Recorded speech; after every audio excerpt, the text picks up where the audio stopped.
বিরোধী দলের দাবি যে আপনারা পুজো মন্দির মসজিদ এসব ছাড়া আর কোনো উন্নয়ন নাকি করছে না, এই নিয়ে আপনার কি বক্তব্য? বিরোধী দলে মানে কেউ এখন তো বিরোধী দলে কেউ নেই তো, মমতা ব্যানার্জিকে তো তাড়িয়ে দিয়েছে।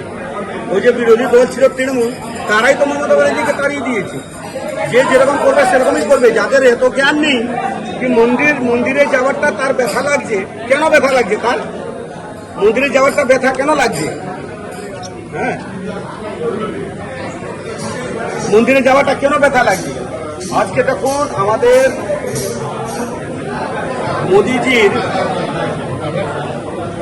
12 বছরের যে কার্যকাল সারা বিশ্বে দেখেছে, আমরাও জানি। আজকে পুরো ভারতের ইলেক্টেড প্রধানমন্ত্রী নরেন্দ্র মোদীজি সবচেয়ে বেশি সময় উনি ভারত সরকারকে এখনো দিতে পেরেছেন, আছেন এখনো উনি।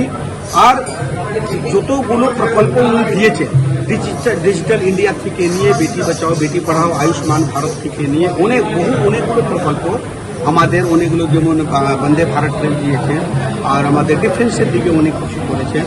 বা প্রায় আমাদের কলকাতায় দেখুন গঙ্গা নিচের তলা থেকে মেট্রো দিয়েছে। তো আমাদের পশ্চিমবঙ্গের জন্য দেখুন 14,000 কোটি টাকা আবার রেলের জন্য। তো আর এসেছিলেন 1 লাখ কোটি টাকার মতো পশ্চিমবঙ্গের খরচ করে রেলের জন্য দিয়েছে। তো মোদীজির নেতৃত্বে আমরা আজকে পুরো ভারতবর্ষে চতুর্থ থেকে তৃতীয় স্থান নিতে চলেছি। আর আমরা ভারতীয় জনতা পার্টির কার্যকর্তারা, এমএলএ, বিধায়ক সকলে মিলে আমরা মোদীজির জন্য, ওনার দীর্ঘ আয়ুর জন্য ঠাকুরের কাছে কামনা করছি, প্রার্থনা করছি যাতে কি মোদীজিকে মানে সুস্থ থাকুক, যাতে কি আগামী দিন পশ্চিমবঙ্গে বা আমাদের ভারতবর্ষে প্রত্যেকটা মানুষ ওনাকে আরও পান। কারণ এই ডবল ইঞ্জিন সরকার মোদীজির নেতৃত্বে ভারত যেভাবে সুরক্ষিত আছে, মায়েদের সম্মান আছে, ভারত যেভাবে বাড়ছে, আগামী দিন আরও যাতে আমরা মোদীজিকে সবসময় পাই। ও তার জন্য প্রত্যেকটা মন্দিরে আমরা ওনার দীর্ঘ আয়ুর জন্য, সুস্থ থাকার জন্য আমরা ঠাকুরের কাছে প্রার্থনা করছি। সেটা আমাদের প্রত্যেকটা মন্দিরে পুজো পাঠ ভোগ বিতরণ আজকে চলছে, সারা দিন ধরে আমাদের এই প্রোগ্রামটা চলবে। যেমন আমাদের আজকে লক্ষ্মীনারায়ণ মন্দিরে এই চাপদানিতে হচ্ছে, তারপরে আবার আমার এখানে নিস্তারণী কালী মন্দিরে হবে, যেটা চলছে ওখানে আমি আবার যাবো ওইখানে। তারপরে আমাদের গৌরীয় মঠ আছে, সেখানে রাধাকৃষ্ণর মন্দির আছে, সেখানেও যাব। সেখানে 300-400 লোকের ভোগ বিতরণের প্রোগ্রাম আছে। তারপরে আমাদের ওখানে যারা মা বোন আছে তাদেরকে প্রসাদ ভোগ বিতরণ হবে নিস্তারণী কালী মন্দিরে। এরকম কাজকে এখানে যেমন প্রসাদ এখন দেওয়া হবে প্রত্যেকটাই জায়গা। আমি চাপদানি বিধানসভার মানুষদের কাছে, ভারতবর্ষের প্রত্যেকটা মানুষদের কাছে একটা প্রার্থনা করব কি সকলে মোদীজির জন্যে, দীর্ঘায়ুর জন্য কামনা করুন। মোদীজি 12 বছরের যে উপলব্ধিগুলোটা আমরা ভারতীয় জনতা পার্টির কার্যকর্তারা বাড়ি বাড়ি গিয়ে বইটা দেব, বাড়ি বাড়ি গিয়ে মানুষকে বুঝাবো। আর এটা বলবো কি ওনার নেতৃত্বে ভারত কোথায় এগিয়ে এসছে, ভারতকে কত মানে এত মাথা উঁচু করে নিয়ে এসছেন। বিশ্বের সবচেয়ে বড় দল এখন হচ্ছে ভারতীয় জনতা পার্টি, তার নেতৃত্ব দিচ্ছেন মাননীয় শ্রী প্রধানমন্ত্রী নরেন্দ্র মোদীজি। ওনার নেতৃত্বে, ডবল ইঞ্জিন সরকারের নেতৃত্বে আমাদের পশ্চিমবঙ্গে শ্রমিক ভট্টাচার্যি আর আমাদের মাননীয় শুভেন্দু অধিকারীজির নেতৃত্বে আমরা পশ্চিমবঙ্গের মানুষের কাছে পরিষেবা দিতে পারবো। প্রত্যেকটা পরিষেবা চালু হয়ে গেছে। তার মধ্যে আমরা দেখেছি কি যতগুলো প্রতিশ্রুতি দেওয়া হয়েছে প্রত্যেকটাই প্রতিশ্রুতি আমরা দিতে পেরেছি আর দিতে পারবো। কারণ কি মোদীজি হ্যাঁ তো মুমকিন হ্যাঁ, এটা সবাই জানেন। সকলের সাথ, সকলের বিকাশ, সকলের প্রয়াস।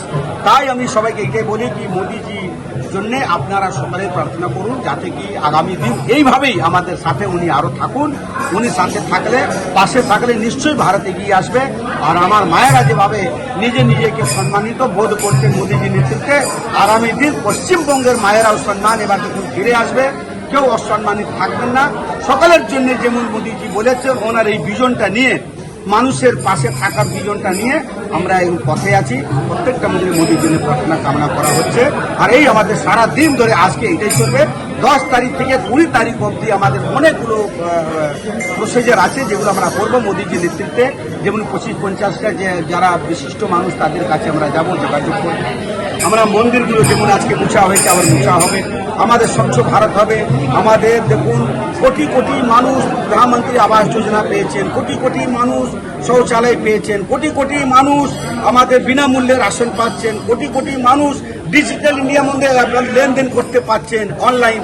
তো মানুষ তো মোদীজির নেতৃত্বে একদম চারিদিকে জয় জয় হচ্ছে ভারতের। তার কারণটাই হচ্ছে ওই মোদিজি নেতৃত্বে, আমাদের মাননীয় প্রধানমন্ত্রী মোদিজি নেতৃত্বে আমরা বেড়ে উঠছি। আর আমরা মোদিজি নেতৃত্বে এইভাবেই থাকবো। জনগণ মোদিজিকে যেভাবে চাইছে, যেভাবে মোদিজির জন্য আস্থা আছে, ওনাকে প্রণাম করি।